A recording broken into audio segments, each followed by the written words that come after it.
અમદાવાદના વસ્ત્રાપુરમાં તળાવનું ઉદ્ઘાટન કેન્દ્રીય ગૃહમંત્રી અમિત શાહે તળાવનું ઉદ્ઘાટન કર્યું। 12 કરોડના ખર્ચે તળાવનું રિનોવેશન કરાયું છે।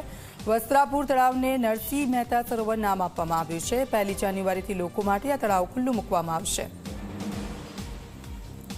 તો કેન્દ્રીય ગૃહમંત્રી અમિત શાહે તળાવનું ઉદ્ઘાટન કર્યું છે। 12 કરોડના ખર્ચે આ તળાવનું રિનોવેશન કરવામાં આવ્યું છે અને કેન્દ્રીય ગૃહમંત્રી ત્યાં પહોંચ્યા હતા। વસ્ત્રાપુર ખાતે તળાવને ખુલ્લું લોકો માટે મૂકવામાં આવશે।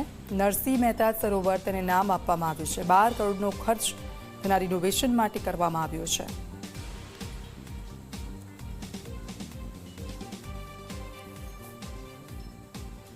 તો વસ્ત્રાપુરમાં તળાવનું ઉદ્ઘાટન આપ જુઓ અને આ તળાવ જે સુંદર રીતે તૈયાર છે, વોકિંગ એરિયા ત્યાં બનાવવામાં આવ્યો છે અને હવે લોકોને વધુ એક આ સુવિધા મળી છે તળાવના રૂપમાં અને હવે લોકો માટે તેને ખુલ્લું મૂકવામાં આવશે। 1 જાન્યુઆરીથી તે ખુલ્લું મુકાશે।